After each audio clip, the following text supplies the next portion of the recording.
Today in this video, I'm going to be showing you guys just kind of a quick tutorial on how to do a oil change on a Durango Hellcat 2023 SRT, right? So I've made a couple mistakes first time doing these oil changes. The first mistake was essentially the drain plug.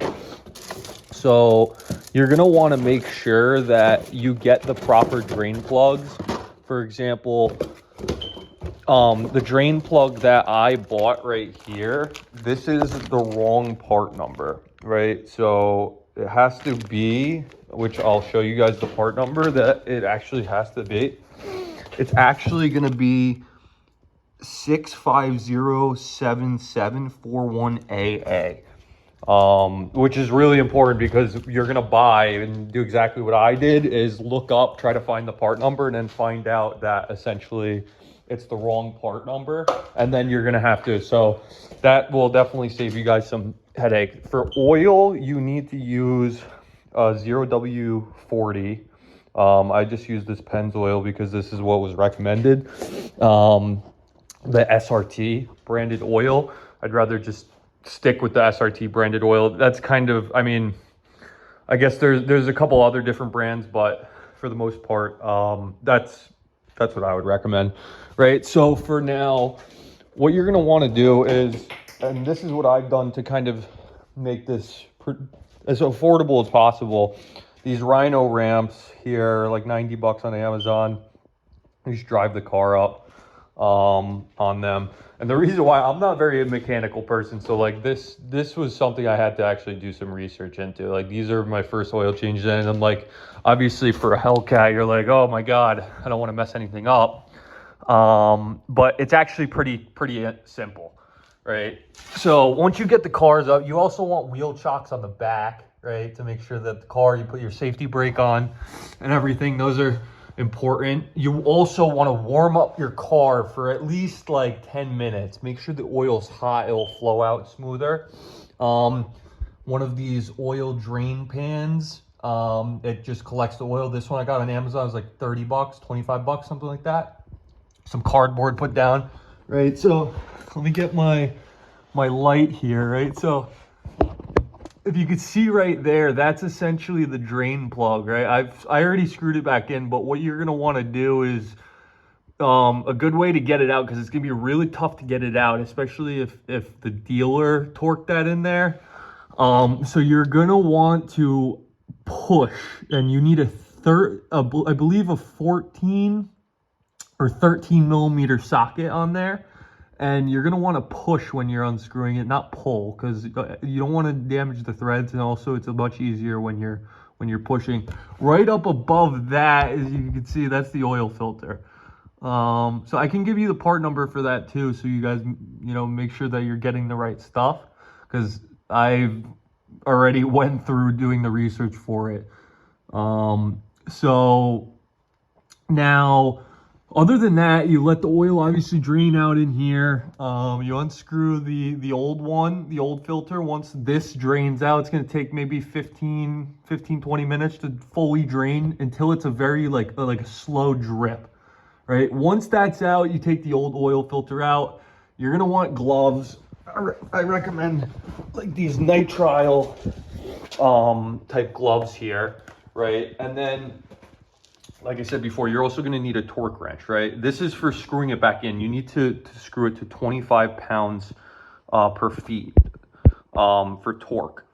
And basically that's the manufacturer specification. Everything that I'm showing you in this video is pretty much manufacturer specification. This is all what the manufacturer essentially says. And these are all manufacturer parts.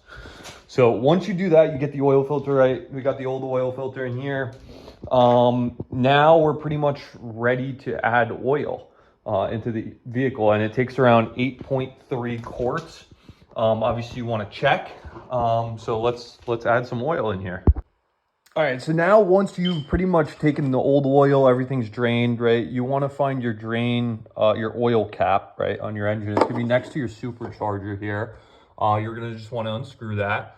Another tip is for putting oil in here is have a filter, or not a filter, sorry, a cone, or funnel rather.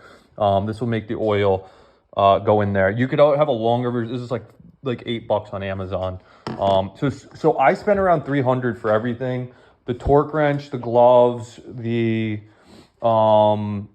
Rhino ramps, and the wheel chocks. What else? We've also bought an additional automotive set just for future repairs and stuff like that. So that's, you don't need that. You can get one Walmart. It's like $80. So you're looking around, I'll be conservative, 300 for the first, if you have nothing. But once you get all that stuff, it's around 100 per oil change compared to the 600 that the dealer actually charged me. All right, so now we are pretty much ready to add the oil in here. Right, so we're gonna put the cone into the drain plug cap, and now we're just gonna be putting 8 quarts. So let's get this show on the road.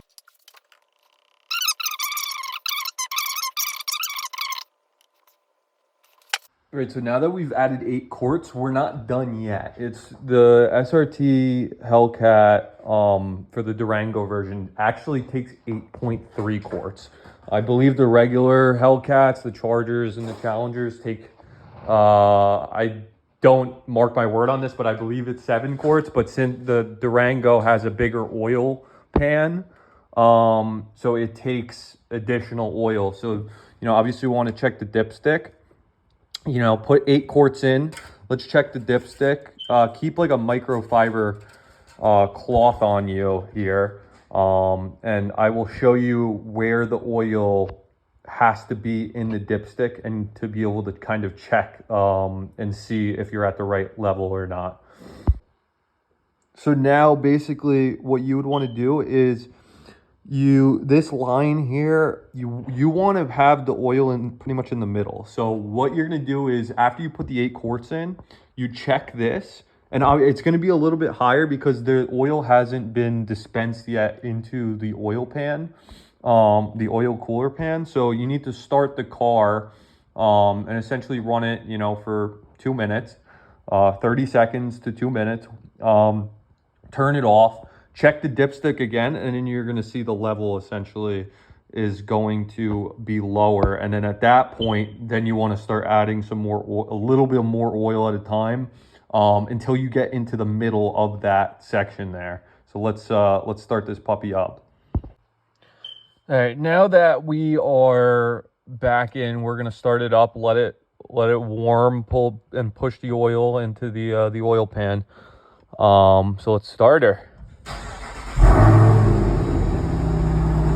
All right, we got her started. We got this puppy running good.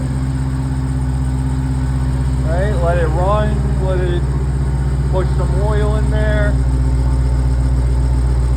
This, you gotta make sure to put the cap back on. Now while it's running, let's check to see if there is